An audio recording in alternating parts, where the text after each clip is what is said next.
This is a special podcast because I don't often have guests, but this is a second time guest, Kristen Wilson, also known as Kiki. Um, we've talked before and we just wanted to catch up again. So this is kind of a casual conversation and maybe it'll get a little technical, but always like to keep it down to earth on the podcast. So Kiki, welcome back to the podcast. Catch me up with whatever you think that me and the audience should know. And also, let's remind people of who you are and what you've been up to. They can always check out our earlier podcast that we did previously to catch up. But let's give just some basics so people are already caught up for this podcast. Sure. So my name is Kiki. I'm a DJ and producer based out of Miami, Florida, a longtime listener of Jason's podcast. And I think I listened to every episode before I ever even started learning music production, just to kind of hype myself up about the idea of becoming a music producer. So that must have been back during the pandemic, I think. Maybe Mm, right. 2021-ish is when I discovered it and then bought your books and just kind of became a student of the content before I ever opened Ableton. So now we're in 2026, and I recently came across our old podcast episode, which I think was 2024, if I'm not mistaken. That That, sounds about right. Yeah. yeah, the end of 2024, and just like re listened to it and was reflecting on how much had changed since that podcast episode because at the time of recording that, I had been actively trying to become a music producer for at least 2 years, maybe 3 years at that point.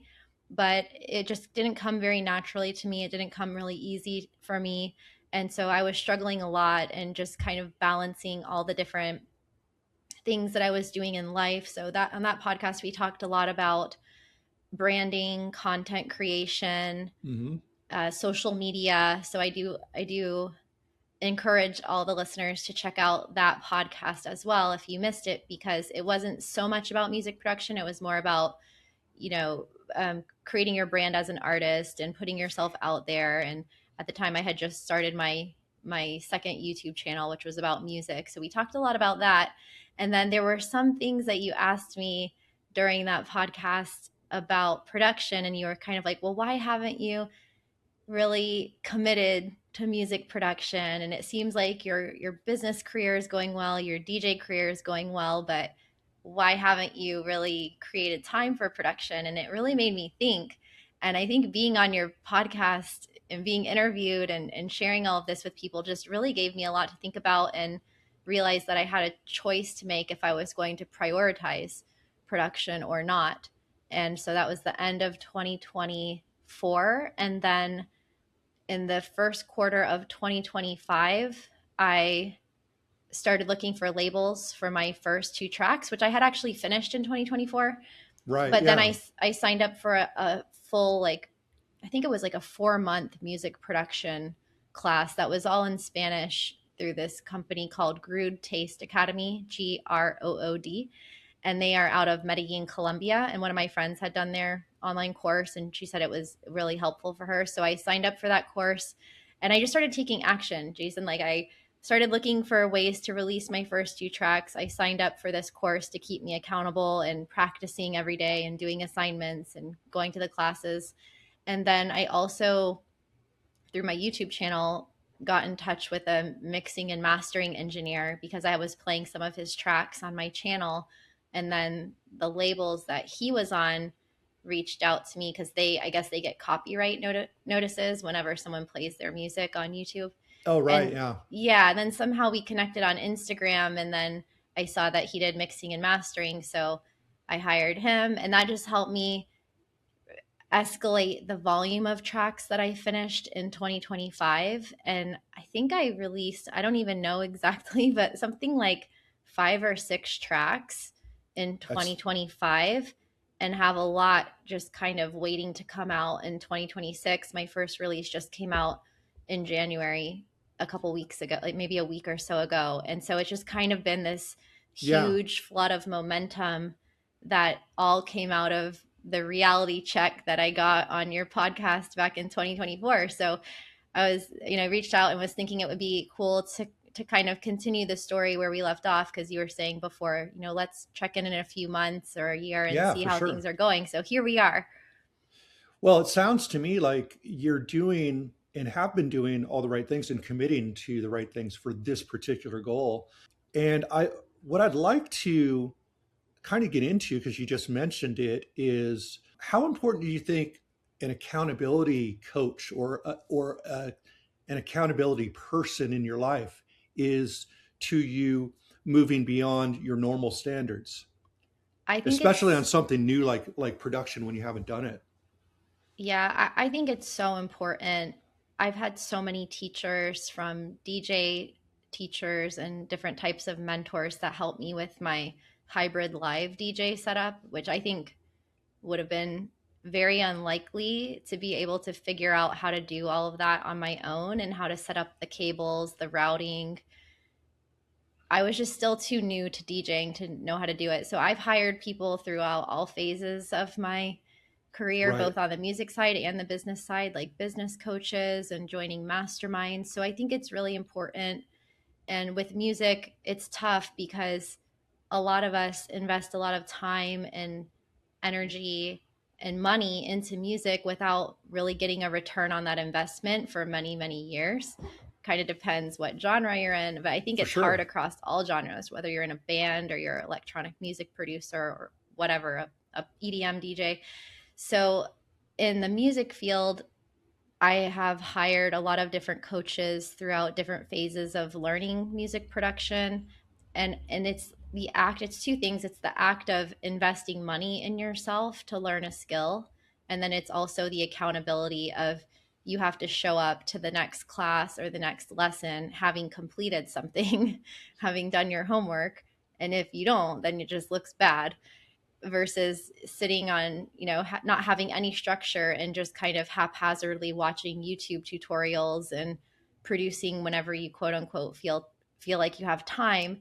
Then it gets a lot of a different result. So I still am in touch with most of the people that I've worked with over the years, and I learned something different from each person, and I think that's kind of helped me create my sound the way it is now. Like, I've worked with progressive house producers as far as learning from them. I worked with Latin and pop music producers and took a beginner course from them, worked with like Latin tech house producers. And so all these different techniques and different perspectives on how to produce music, I've gained from those other people. So I would tell everyone, like, if you do have the money to invest in hiring a coach or taking group classes or something, to just do it, because you'll definitely learn a lot faster than if you did it on your own.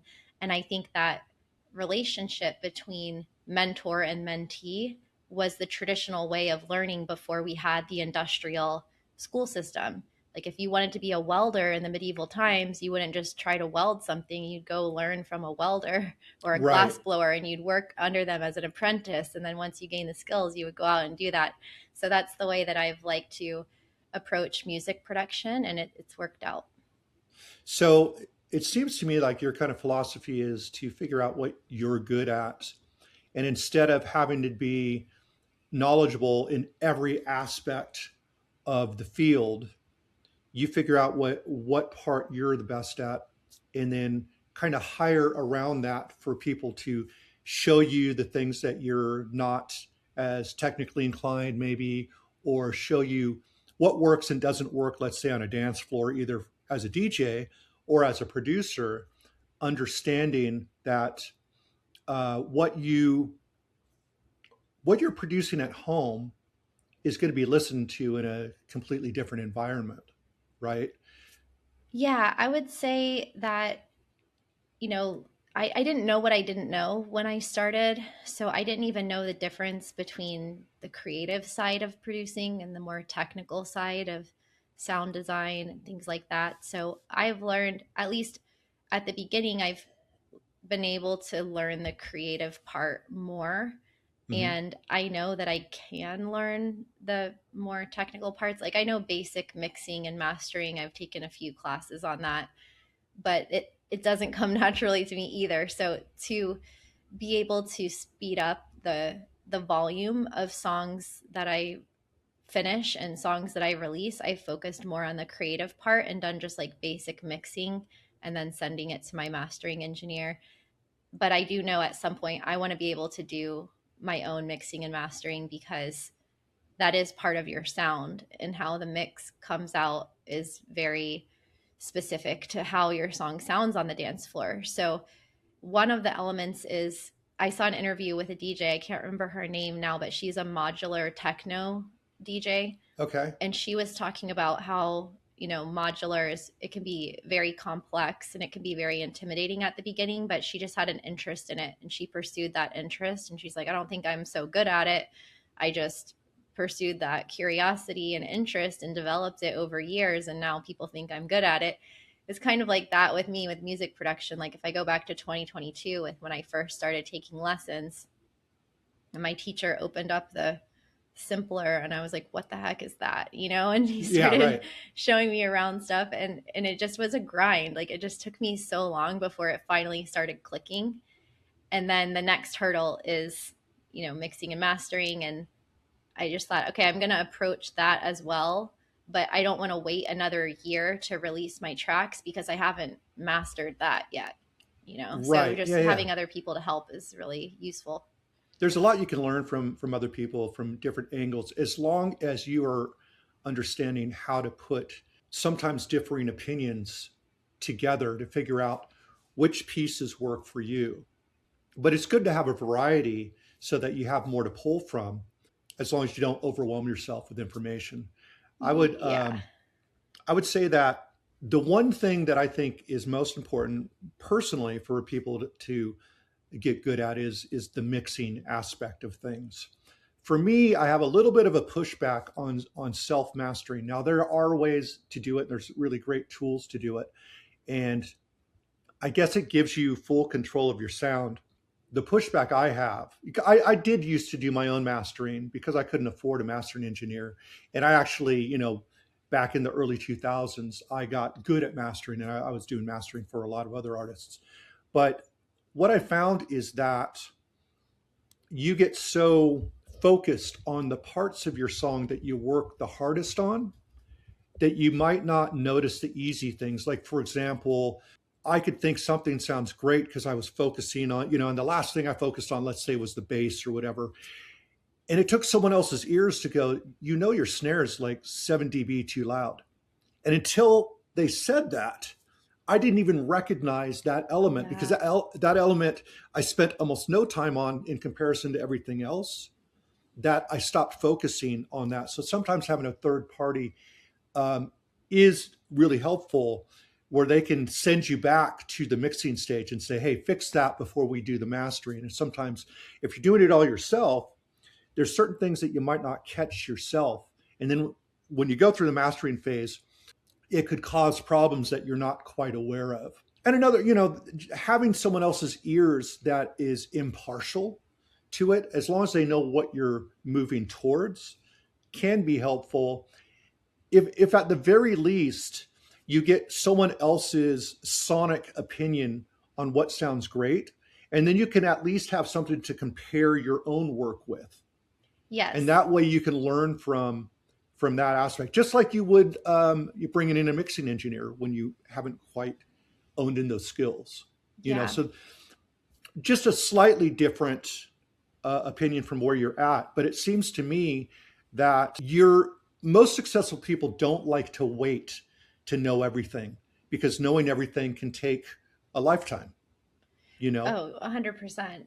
So Some of the guys I've, you can have such a better experience and experience, get more experience yourself by people that have put in 10, 15 years into their art and can share the types of things. What I'd be curious about, because in our first podcast, yeah, we weren't really talking about production.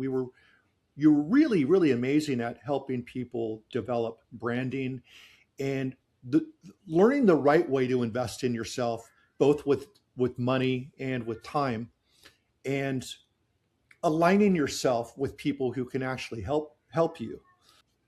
When it comes to production, did there's a lot that you don't know that you don't know.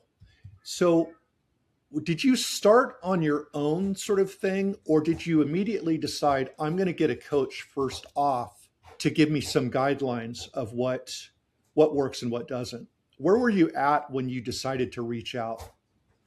Yeah, so I think the first thing, just to touch on what you were saying previously about how, tracks come together and how you finish them, I've learned through the past year of sending my tracks to so many people that feedback is so subjective, and not Hmm. to ask people for feedback until you feel like your track is done, because I've sent my tracks to so many people and gotten so many different opinions, and usually they're negative. Like, it's either a friend who's like, "Yeah, Yeah. it's cool, sounds great," and they don't give you anything helpful, or it's somebody from, like, I'm a member of different online music production training platforms. One of them is Syntho, which is run by Josh Baker, which is for house producers and minimal. And then I'm also on All Art, which is more techno and progressive. And they have feedback sessions where you can submit tracks. And I've been in a feedback session where I submitted my track, and all the people in the chat are like, "Oh my God, this is club ready, dance floor ready. This is sick, blah, blah, Right. blah." And then the person leading the feedback session is basically like, "This is shit," or they're like, "This is not ready at all. You need to do this and this. This sounds bad, whatever." And so you I, see, like, the producers that are in the feedback session love it, but then the people leading the feedback session have a different opinion. And then I released it anyway without changing anything. So just to kind of mm, take that feedback, maybe not in that specific track, but maybe apply it to the next one. I think, and I've written about this in the past actually, because this is something that a lot of people go through. Anytime you present a piece of work as not finished, as not the final, you're inviting, almost asking in a way subconsciously for people to give you critique, Mm-hmm. right? As opposed to when you buy an album that's released, you're not sitting around critiquing it because no one's asking you for that help. You you pull it in and you accept it as it is. Right. A good example is I remember showing a friend a song in the early 2000s. And it was when I was really into the Chemical Brothers and big beat sounds and stuff. And the production was not great on it. I mean, it was good, but not great. And because I didn't say it was a finished track, he was kind of like, yeah, it sounds kind of lo-fi. It doesn't like, not really hitting the same. And then years later, he was cleaning his house and he just happened to pick up the the CD that had it on it because it was unlabeled, and he played it, and he thought it was like an actual Chemical Brothers unreleased or B side, and he was like amazed at how brave they were to make such a lo-fi sound, And it was right? you? And it was me, right? It was the same song, right? Yeah. So context is a big thing when you're presenting something to someone. So I try not to present something as incomplete, because then I invite someone, unless I really trust, like if it's a partner that I'm working musically with, that's a different story. But when you go kind of outside of your production circle, I think it is important, even if the song's not done, to present it as done. Mm-hmm. Or what I would kind of do is I would sneak my song into a mix with other completed songs. And if they said and did nothing during that, I knew that it was good, because otherwise they would kind of perk up and go, this what's this weird thing, or what, you know what I mean? Yeah. But Yeah. if you kind of play it through, you're able to kind of have an unbiased judgment on your song. If they treat your song the same way they're treating the rest of your playlist, then you kind of know that you're in the pocket in some way. Yeah. And I had a friend ask me for feedback on a track that wasn't done the other day. And because I've had such mixed reviews with feedback, I gave him really good feedback. And I went on SoundCloud, and at timestamps, I put comments, but it was more like asking questions. Right. Like, have you thought about adding a pad here or a texture? or, something very specific. Or I feel like, like you were saying, the snare, I think it was his horn trumpet sound was very too far back in the mix, and it was getting Right. muffled by all the other sounds. So I was like, bringing this forward might bring more energy to the track, or, certain things during the breakdowns that I'm not opining on, is the track good or bad or whatever. It's just like Right. in certain areas, like I feel like it loses energy here, or, just adding suggestions like that. And he's like, oh, yes, I Those had are this usually, pattern, I yeah. took it out. When you have someone that's got a little bit of a mixing or engineering or producing ear, you're going to get slightly different.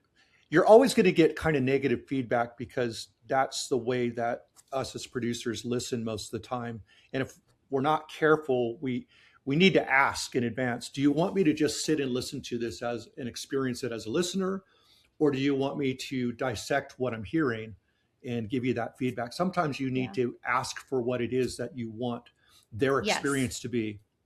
Yeah, Or asking for specific feedback about a certain element of the song or a certain aspect of it is really helpful for the person that's giving you the feedback to know what direction Mhm. you want to go in. But I have worked with everyone that I've worked with has had at least 10 to 15 years of experience producing, in some cases 20 years, and they tell me they're still learning all the time. So that's the thing I love about music, is that you can do it until you die. You can play it. It doesn't take Yeah, much energy to press play on something. Or I've seen people that had surgery or they're sick and they're producing from the hospital bed with their laptop. Like, yeah, it's really great that we can do this now and not have to get a bunch of people physically into a room with hardware and equipment and pay hourly studio fees to be able to make music. Like, now we can do it from anywhere. So that's really cool. So I guess that kind of leads back into your question that you were asking me about where I took classes or how I started. And hmm I started with just a friend that was doing private lessons with another friend and I, but it wasn't very structured. So that didn't help so much. So then I started doing introduction to Ableton classes online that I found right, through Ableton's YouTube channel, or through right. like paywall type of online learning platforms. And that was helpful as well. But then it's also less engaging when you're just learning by yourself online. And if you have a question, you have no one to ask. It's just that question's not answered in the content. So then you're searching for it somewhere else. So I don't feel like I made as much progress with that. Probably the biggest breakthrough I had was I did go to Manchester in the UK in 2023, and I did a 6 months of music production there. That wasn't even that helpful because I don't know, it was like one day a week and I didn't really have assignments or anything. So I felt like by the end, I forgot everything that I had learned at the beginning. But I do think it seeped into my subconscious a bit. But What? the Yeah, you can't help but pick up a few things, even if the training's a bit of a failure. You'd be surprised what kind of dots can connect. It's just not the most efficient way yeah, usually. yeah, I still felt like I had no idea what I was doing when that finished. And I didn't finish any tracks because I was just learning about individual elements. Like, okay, this week we're going to look at the wave table. But how does the wave table combine with the drums or the bass line? Like, how do I use all of these elements together to actually make songs? And when I asked people, they would just answer with, oh, well, there's infinite ways to make a song. You can start with the kick, you can start with the melody, you can start with a vocal. So nobody wanted to actually answer me. But then I did one Hmm class in Miami, beginning of 2024, which was a private, I think it was 8 classes.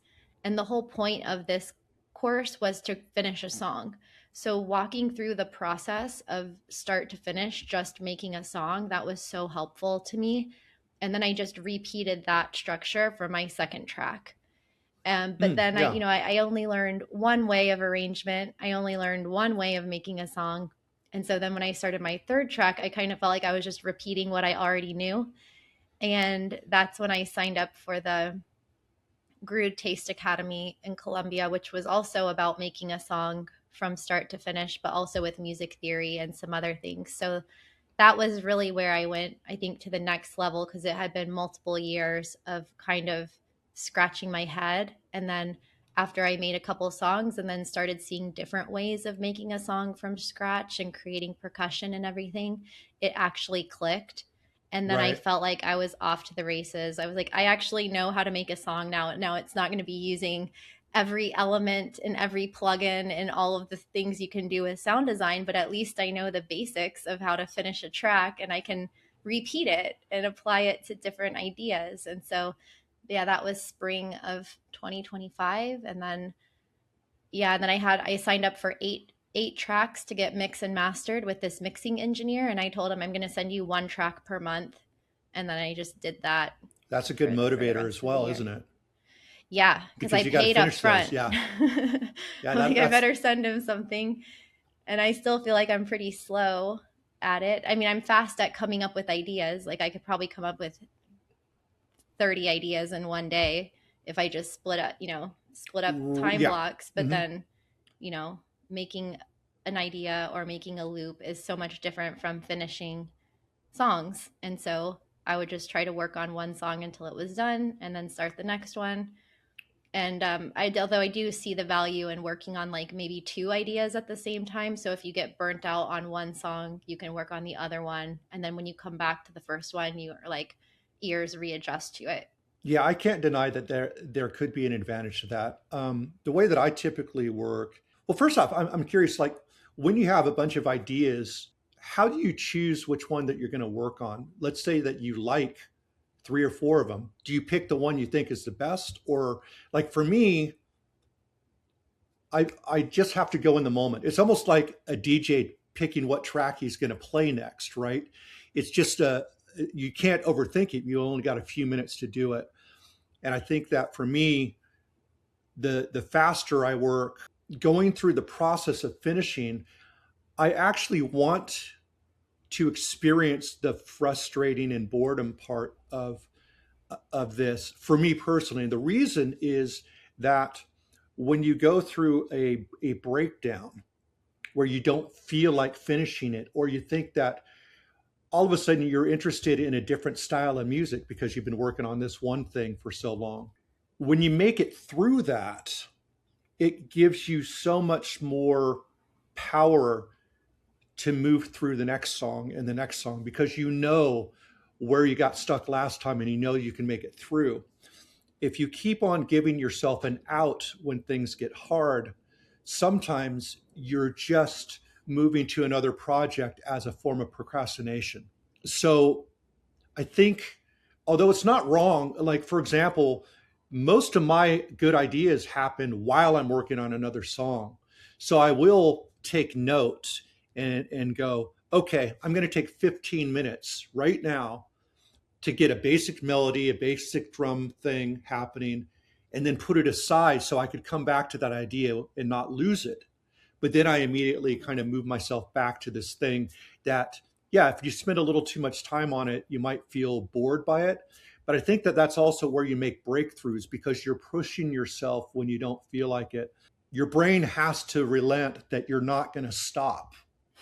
You're going to keep showing up. So it better start figuring out more creative solutions. That has actually never happened to me where I got like a totally different idea for a song in the middle of a song. Maybe because I'm so hyper focused on that one. Oh, yeah, But everyone has their different experience for sure. So there's no right or wrong, I don't think. yeah, it has though happened. I had so how I choose tracks are the ones that are not finished. So I always want to finish those before I start another one. And then as the year progressed, I got opportunities to collaborate with other people. So then if I got an invitation because someone heard my song or saw I was doing working with so and so, then they want to, everybody wants the next cool thing, right? So once you become a hot commodity, not that I'm like so famous or anything, but once people start noticing that you have a skill or that you're getting booked places or that people want to work with you and then they think those people are cool, they want to associate with you. So I started getting more offers from people who maybe never noticed me before or whatever Sure. to work together. And so then I would prioritize that song, would be like, okay, I got to do this remix, or I need to collaborate on this person who's doing a remix. So I need to come up with some ideas. So I would do that. And then I would go on to the next idea that I had. And I actually keep an Apple Notes folder of song ideas that could be an a cappella or some kind of vocal, or a track that I want to remix, or maybe like redo it, maybe take something old and sample it and turn it into something. So I have probably 100 ideas in my Apple Notes. And then I also Mm. have vocal recordings in my memos, my voice memos app, that is like song lyrics that just hit me sometimes if I'm driving. I don't even know, because I'm not a trained vocalist or anything, but I have just started using my vocals for the first time this month on a new track. So That's when I'm great. stuck for ideas, I just look at my ideas folder and I just pick one from there, or I look at old loops that I have and I re-listen to them, and if any of them stick out to me, then I just run with it. I don't overthink it. I'm like listening to 5 loops, and like this one is the one that's most interesting to me. So I just take that and go with that. And then I had one vocalist from California who actually had like the #1 track on Beatport for most of the year. Oh, very cool. She was released on Catch and Release, which is owned by Fisher, and she sent me a vocal. She's friends with my brother, and that's how I met her at a birthday party. And I was so nervous to make this song because she's got millions and millions and millions of 10 million, 20 million, 50, I don't know how many million, tens of millions of streams on Spotify every year. And I'm like, this super successful, accomplished artist is sending me her vocal. And, I'm not Fisher and I'm not this like big producer. So I'm like, she trusted me with this. So I have to do the best job that I can. And I remade that song completely. Like, I got stuck at so many points that you're saying, the uncomfortable part where you got to push through, and it got to the point where I just thought, I don't even like this idea anymore, and I'm just starting over from the beginning. Like, it was faster for me to start over than it was to keep going with that idea. And I think each time I started over, I might have done it 4 times. Mm. Finally I got to one where I got that feeling. I got the feeling that I could listen back to it and enjoy it. I would upload it on private to my SoundCloud. And once I start playing it on repeat and I'm not getting sick of it and I'm like vibing to it, I know that it's not done necessarily, but I know that that's solid. Like, I don't have to start over again. Whereas the other ones, I was listening to them and I just thought, I'm bored. I don't like it. I don't know where this is going. Like, I just felt like this angst. And then I finally got to a point where I like it. I sent it to be mixed and mastered, and I sent it to her. And we haven't released it or anything yet. I actually think I want to remix it because the mix was analog, and it didn't really. I like everything to be very individual in the mix. Like, I like Mm. to Sure. focus a lot of attention on each element, and that's why I think getting good at mixing is so important, because if you get the mix done to the best of your ability, it doesn't matter if somebody isn't the best mixing engineer. They can just give you that extra set of ears and Exactly. like take it to the next level without creating the mix for you, which I think is super important. So, I think it is yeah. important to send something that you think is relatively as good as you can get it, because then at least they can see your vision. Yeah. You know, a good mixing engineer can listen to it and go, okay, I see what they're going for And then just here. elevate it a little Yep. bit. Hmm. Yeah. Absolutely. Yeah. So now I have, I guess, that track and one other one that's that are done, but they're not. I haven't released them anywhere. Another good thing is my mixing engineer knows a lot of labels. So if he's mixing and mastering a track that he likes, he'll just ask if he can release it on one of his labels, or he'll say, "Oh, this would be good for my friend's label. Let me send Mm. it to him." And that's how I got a few tracks released this year. Or he'd ask, "Hey, can I remix this? I really like this track." And I'm like, "Sure, go for it," because then I don't have to be on track stack, like sending my demos out to everybody. And it helped me build like a library of songs, and and then seeing like I finally got my Spotify for Artists page working, and it was like, 0 listeners per month, and then it was 43 listeners per month, and now it's up to 500 listeners per month. And just like That's seeing great. that is Yeah. really motivating as well. It sounds to me like it does make sense sometimes um, to hire someone not only for their ability to do the job really well, but oftentimes, yeah, they can be connected to people that you're not connected with, because since they do that for a living and they're really good at it, they probably associate with, you know, a number of people that could be helpful to get yourself into that circle. So I suppose that that as well can be part of a motivating factor to get someone involved or invest in someone that's got a bit of a better skill than you. I suppose that would put you in a position where you want to lean towards someone that has both the skills and maybe the been around long enough to maybe also have some contacts or connections that It, that can, you know, open doors that you can't open yourself necessarily. the music industry, I think, is notorious for it's all who you know. I think entertainment, acting, movies, Mm-hmm. I actually think it's all industries. It's all about who you know, but definitely in entertainment. And it's like if you can't beat them, join them, or don't hate the player, hate the game.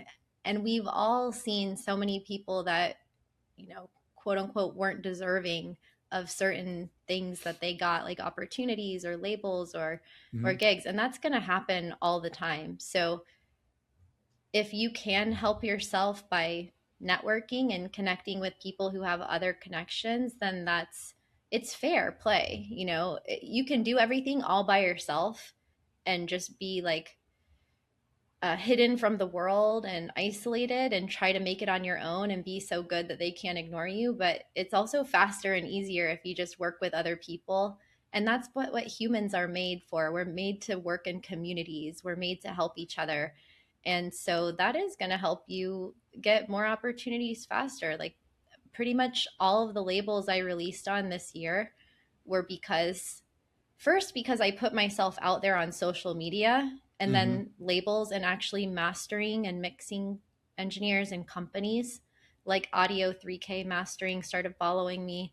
People just they were seeing that I was playing tracks on their labels or by their Mm-hmm. artists, and they started following me, and they even a few of them posted clips on Instagram and tagged me, or they posted and tagged their artist and then tagged me like playing their artist song because it's a form of support. And Absolutely. I got Yeah. a lot of connections that way this year. And then yeah, now a lot of people have asked me to collaborate. They've asked me to release on like to send them tracks for their label. So if you build it, they will come. Like if you start putting stuff out there, other people will notice, and then they'll want to get involved because they'll see that you're serious about it, and they want to everyone wants to be around other people that are successful at what they do. So I think people have realized, okay, yeah, she's not just a bedroom DJ, like she's out there Right. producing. And a few people like Art and Ologia from Spain, a duo from Spain that own Cocoa label, and they do parties. And then also Aka from Serbia just remixed my track True Nature that came out in January. And you would not believe the number of DMs I got in my Instagram of people who saw my track on their stories, and they're Right. like, "Oh my god, is this you?" you know. Right. Yeah. So that's like instant credibility with people, but you're delivering on that credibility. It's not like, oh, Oh, for sure. they Yeah. just they just posted her because like they know her or whatever. Like I only met them through other producers and artists, and they liked the track and they wanted to remix it, and they did. And then they also blew up in like the last year. So they remixed the track a long time ago, like at least 6 or 8 months ago before it came Right. out. And then a lot can happen in 6 or 8 months.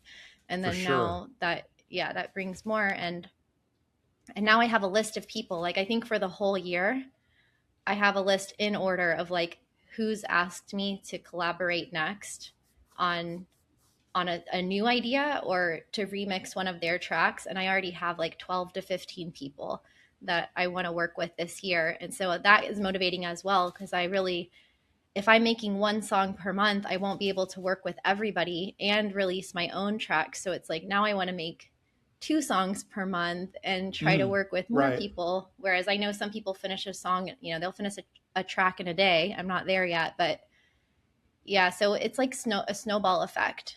And none of that would have happened if I was creating and producing in a vacuum. It only happened because I kept reaching out to people for help and support and played their songs and messaged them when I like one of their songs. Like just a couple days ago, I went to Floyd in Miami and I got on the guest list with Inigo Vontier. Do you know him? Okay. Not incredibly familiar with that name. No. I don't think many people know him. And I heard one of his tracks at a Burning Man party before Burning Man last year. Okay. And I don't usually, I Shazammed, it didn't come up. And I'm like, I need to know what this track is. And I went up to the DJ and I was like, can you please tell me what this track is? And he shared it with me. And I like delved really deep into his library, Inigo's library. And I've been playing his tracks throughout the year. And I sent him a message maybe 6 months ago, like, I have this track on repeat. And then he was booked here in downtown Miami at Floyd. And I messaged him, like, oh my God, you're coming to Miami. Like, do you have guest list? Sure. Added me to the list, met him, met his girlfriend, like, took some stories of him. But now, who knows? Maybe I'll collab with him 5 years from now or whatever. And it just happened because I heard his track. I followed him. I played his music. I tagged him, and like you just create those kind of friendships with people that live in different countries. Well, yeah, and it's not like you're genuine about being a fan of someone's work that you reach out to, which it comes across a lot different than trying to climb your way through. You know, you're taking the route of connecting with people that you genuinely want to connect with, which is, I would say, that's the right approach to doing something like that.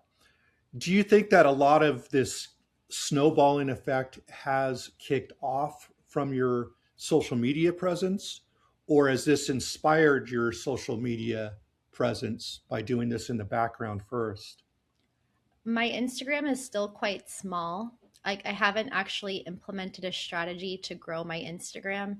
I know how to do it. It's just like kind of like where I was, last year or 2 years ago with production. Like I know I want to produce and how to produce. I just need to dedicate the time to doing it. Now that's how I am with Instagram. And some of my mentors have told me you need to put a more professional look together for your feed and be more consistent. So I did hire a full time video editor about 2 months ago for my travel channel. And we have that in our project management system, like to focus on shorts, reels, Instagram content. So it's coming, Jason. It's coming. But I think more than anything, it's been, maybe I have 3,000, 4,000 followers, but because I'm all in one kind of, not one genre, but it's all electronic Sure. music and it's a few different genres. So maybe when people go to my profile, they might see 200 of their friends follow me. So they don't know who I am or anything, but they see a lot of their friends know me and follow Right. me. And Yep. so then they're like, oh, okay. Or maybe 50 people they know follow me. Or maybe the names that come up, they're like, oh, that person's, that so and so's manager's following her. So I guess I'll follow her too. And so that's kind of how it goes. But I think at this point, it's more relational and staying in like kind of like a nucleus of people. Like I feel like I finally found a niche of other artists, DJs, producers that understand me and genuinely like me. Like when someone likes you or not. And there's promoters and people Oh, for sure. around Miami that I'm like, why does that person hate me? Maybe they don't think they hate me, but it's like I just do not vibe. Like that person does not like Right. me. Like they book me sometimes, and I just feel like they just aren't a fan, and I don't know even why they're booking me. And they leave my messages on red and whatever. I'm like, all right, this is not my people. That's fine. But I finally found, just organically, there's like a group of DJs in Miami from Ecuador, There's some guys from Colombia. My mixing and mastering engineer is from Ecuador. And they invited me to go play in Colombia and in Ecuador this Mm, year. And I just feel like they're family. Like I feel like our right. sounds, it's like this deep tech house Latin minimal vibe, like with indie as well mixed in there. It's like our sounds fit so well together. I did my first tour in Ecuador to 3 different locations and just going out to dinner with them and just like really feeling like a real artist and traveling with them on road trips and going to the different venues. It was really a cool experience. And then within one of those trips, I was at dinner with like 3 guys. So all of the guys I was at dinner with had remixed one of my tracks during the year. So I already felt like I knew them. And one Right. of them said, like, yeah, one of your friends on Instagram hit me up and she was trying to work with me and she said this and that. I'm like, that's not my friend. I haven't talked to her in 2 years. And if she was my friend, I would have introduced her to you as I have with other DJs. Like, I'm always Hmm. connecting people, like, hey, you should work with him, go to him to get your mixing done. Like, I'm totally open to that. But someone who I am not friends with used my name to try to get in with the same crowd that I'm in. And it was just so obvious to everybody that they're like, she doesn't even play this sound. Like, why does she want? She even asked this guy Mm, to be her manager. Like, she's a complete stranger and she just like jumped right in using my name, like asking for things from them. And so that was kind of the approach that this particular person uses is just like a quantity approach of like trying to go to everyone and get something from them. And I was so offended because I had been searching so long for like this kind of chemistry with people, and this hmm. person who doesn't even produce music and whatever was just trying to like get something from them because she saw that I was getting success working with Well, them, that and that's that the was point. it. That's the point right there. Is the way to look at it is anyone who's starting to reach some level of success is going to have those experiences. So the fact that you have it is kind of confirmation that you're doing things right. And obviously, like I said, this happened really quick since the last time we talked of the amount of work that you're doing, the amount of people you're collaborating with, tracks that you're finishing, and tracks that you kind of have locked and loaded for the future. I mean, that's incredible work. And obviously, someone who's an acquaintance of you, certain types of people are going to try to, you know, ride your wave a little bit, Piggyback on that. and look, that is what people do, what friends do. They do hitchhike with each other from time to time, but I think you have to earn those relationships. Yeah, a rising tide lifts all boats. And I wouldn't say I'm part of a collective, but it's like an informal collective of people. And we invite each other to each other's shows, we book each other and support each other. And I will do that with anyone. There's no like limit on the number of people that I want to help and work with and collaborate with. Like I just was talking to a girl that I see all the time and we played on a couple lineups together. I saw her a couple days ago and we started talking about doing a coffee party event together.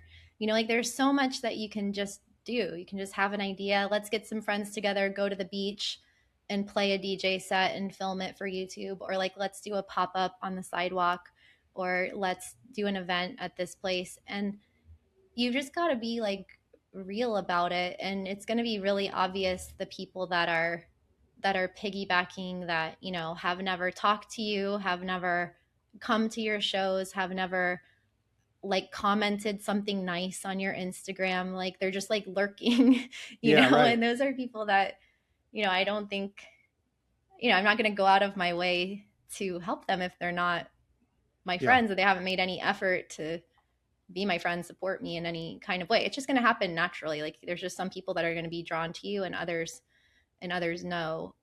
But it is kind of funny to like be on the other side, like have someone showing you their DMs, like, "Hey, do you know this person?" I'm like, "No, I don't. I don't know well, that person, but okay." seems to me that all your success is built on relationships, building relationships directly, finding people who are a couple steps above where you're at, who can speed up your process so that you can get to your end goal kind of faster. And you're absolutely right. Earlier you said, you never really reach the end of this. The way I look at it, that I've always said, is that your taste in music always improves faster than your ability to catch up to your taste. So you continue to recognize these subtleties in music that you didn't notice 6 months before, the year before. So you're always striving for something, no matter how good you get. It's just the better you get, the better you're able to recognize other very talented people. And And people who then are serious, like people who are not just in it for an overnight success, but they genuinely care about the music, and they would be doing it with or without any kind of outward signals of success. But of course, everybody, if you make something as an artist, whether it's a painting or a piece of pottery, like, or a song, like, you want to share it with people, because that's how creativity works. Like, you make something and you want to be able to just share it with other people. 100% agree. Let's get a little bit, I'd like to have the listeners maybe get something out of your experience with producing. Do you have like 5 things that you find the most important things for you to understand in order to get a song to completion? Like, if someone wants an easier path, because there's so much information right out there, that so many people feel like they got to be perfect at everything before they could even start. So for you, what what are some things that you think are the most important aspects that you need to know and that are the most helpful in getting your ideas across without having to know everything about everything? Yeah, and I definitely don't know everything that there is to know about this, but None of us do. I would say, yeah, to break the rules, you have to know them in some way. So the first thing would just be song structure. Like, what are the elements of a song? And this depends on what you're making. If you're producing rap, or you're producing pop music, or rock and roll, or electronic, like, studying the song structure, house music, whatever that is, like, does it have, how long is each section of the songs? How long are the breaks? How many breaks are there? Is there a bridge? Like, is there a chorus? Like, what is the nature of a song? So that would probably be the first thing. And also, reference tracks can help with this. I think reference tracks Definitely. were fundamental in helping me finish all of my songs so far, even if I deleted them after a while, just to see how, like, when you look at the idea that you have, trying to find similar songs that inspire you with that idea, and looking at how they arranged their songs and what kind of elements, what kind of effects were used in those songs. That was a game changer for me once I figured that out. So first thing would be just studying the songs in your genre and understanding how they are laid out, because there's a process for that.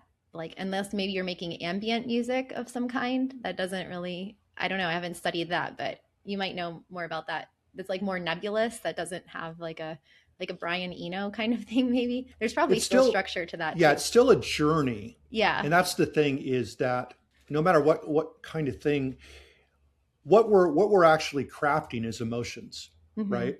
So I think the journey has to be, where is this taking you emotionally? And whether you have drums or rhythm, or it's just ambient, or if it's a death metal song, all of it is meant to affect you on an emotional level and take you on a ride. Some of them are more punch you in the face excitement, some of them are more subtle, some of them have a melancholy, so yeah, understanding those emotions in songs.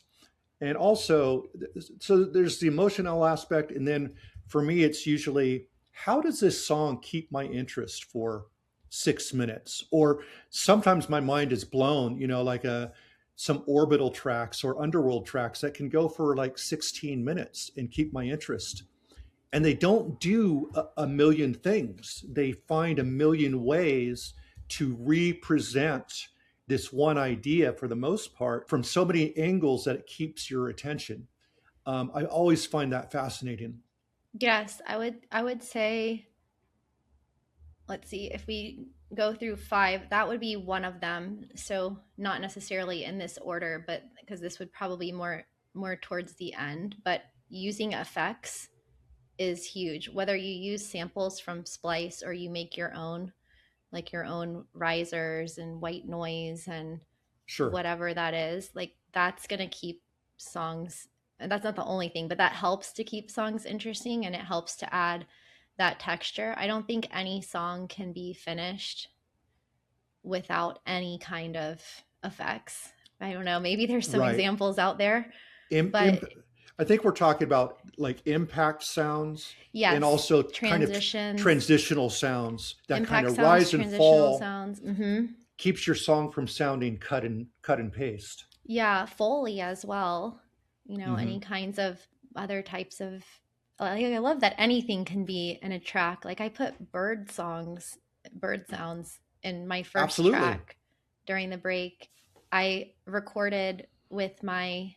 I have two recorders. I used my Zoom H2N to record the sound of sprinklers in a fountain. Any kind of textures or whatever sounds you want to put in. I saw a guy make a Instagram reel using all sounds from the airport on his layover, and then he made a track on the plane using all of his airport sounds, which I've tried to do, but usually I don't have my recorder out recording. So as soon as someone starts talking on the intercom, I'm like, oh, I wish I recorded that. But Mm. that would be something.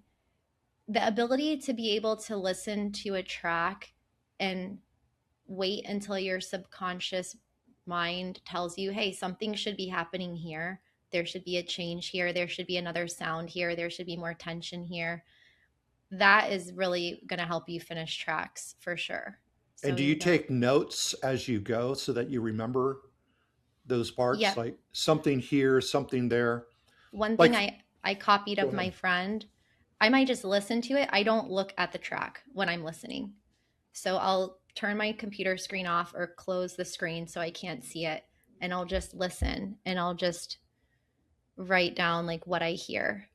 And another way to do it would be to do it on SoundCloud that I saw one of my friends do. So she would upload her track to private and then she would put comments at the timestamps where she Hmm. felt like she needed to change something or something should happen. But yeah, trying not to look at the waveform or at the arrangement is really helpful, and just letting your ears tell you when they're bored or when something needs to happen. And you could even Google it. Like, I think, Jason, you have a bunch of content on this, like how to make your songs more interesting. Like, if your Sure. song is boring, like try these five things, throw a reverse in there, take away some kicks, take away some elements, add a new element, add an effect, like there's so many different things you can do. Another thing is knowing if you've done this process, so if you've researched song structure in your genre, if you've dissected reference tracks, effects is kind of like a last thing to do, but knowing which elements are most important in your type of music. So for house music, tech house, I think drums and percussion are really important. Obviously, the bass line Hmm. is very important as well. But I think if you could just master those two things, not be perfect at it, but just be really good at creating drum grooves and a good bass line, then the rest of your life will be a lot easier.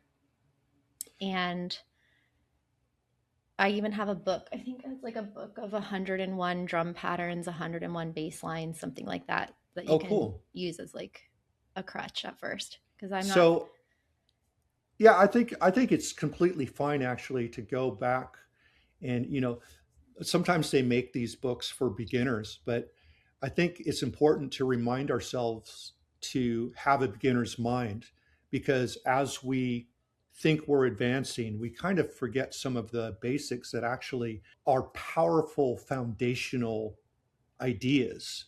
that it's good to at least reflect back on those as we're progressing, because sometimes we want to be so different that we kind of forget that part of us still wants to be on the ground, to have a foundation. Yeah.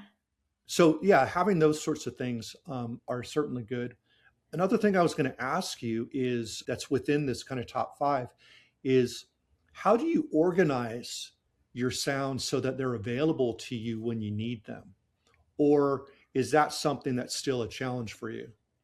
I just favorite them for now. I haven't set up a full template and my favorite sounds for every project.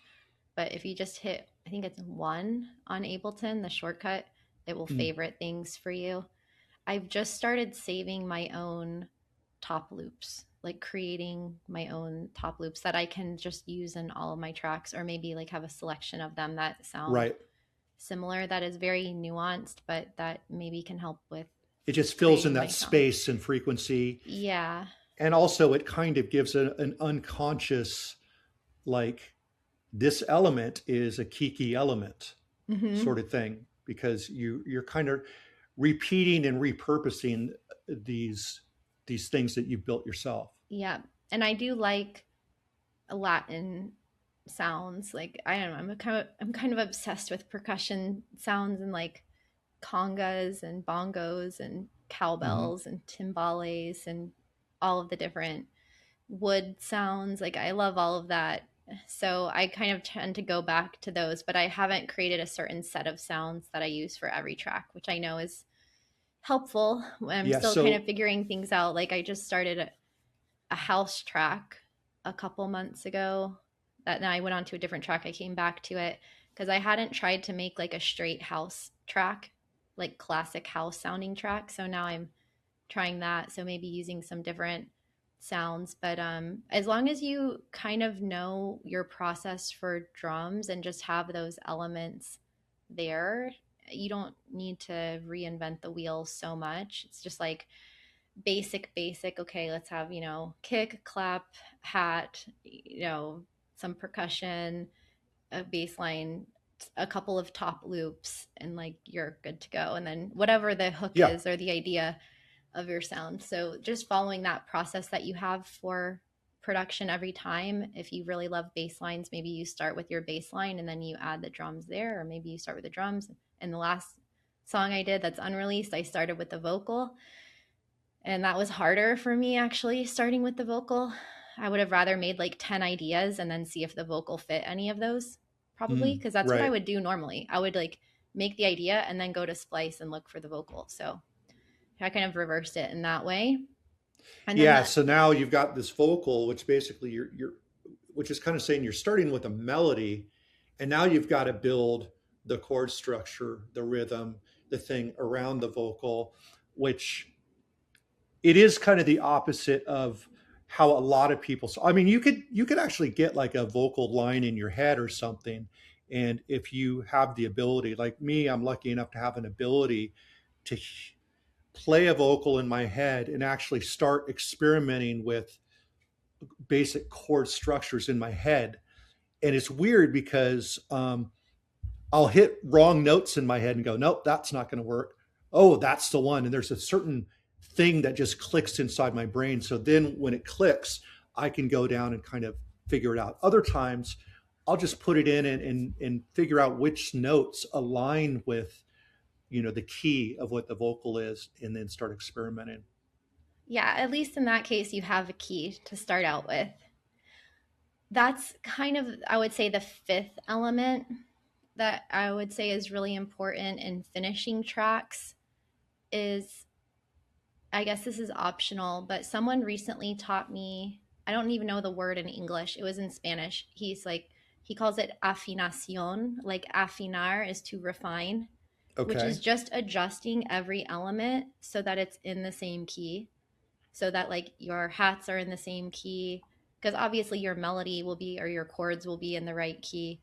But having like all the other sounds in your track be in the same key, he kind of explained it as like pushing Lego Hmm. blocks together, and it has made such a huge difference in the groove and that energy of the track that it just sounds so much more cohesive. So little things like that, and also humanizing the track so that it's not so rigid and so computer Huge. Yeah. sounding, whether you're adding groove or syncopation or just having notes a little bit off of the normal places that you would hear them. So that was five Yeah. things, right?